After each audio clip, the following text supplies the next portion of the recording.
ഈ ക്രിക്കറ്റ് കളിയായിട്ട് കാണണം, അത് പൊളിറ്റിക്സുമായിട്ട് കണക്ട് ചെയ്യരുത്, എല്ലാം ഒരു സ്പോർട്സ്മാൻഷിപ്പിൽ എടുക്കണം എന്ന് പറയുന്ന ഒരു വാദമൊക്കെ നമുക്ക് മനസ്സിലാക്കാം.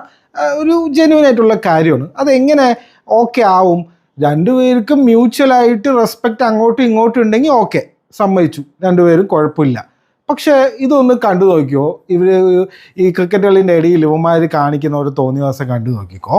പാകിസ്ഥാൻ ടീമിൽ റൌഫ് എന്ന് പറഞ്ഞിട്ടുള്ള ഒരു ചങ്ങാതിയാണ്, അവന്താ കാണിക്കുന്നത് നോക്കിയോ.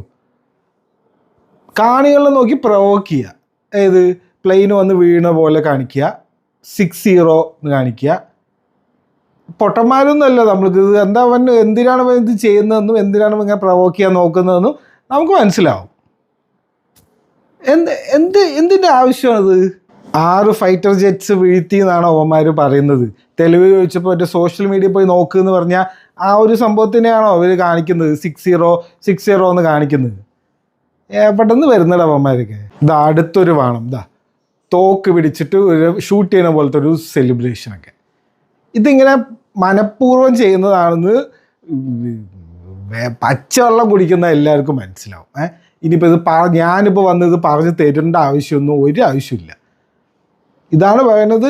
മ്യൂച്വൽ റെസ്പെക്റ്റ് ഇല്ലെങ്കിൽ പിന്നെ അതിന് പോയിട്ട് കാര്യമേ ഇല്ല ആണല്ലോ. ദേവന്മാർ പണ്ട് ശ്രീശാന്ത് എന്തോ മുഖത്ത് നോക്കി പേടിപ്പിച്ചു എന്ന് പറഞ്ഞിട്ട് ഫൈൻ കൊടുത്ത ആൾക്കാരാണ്.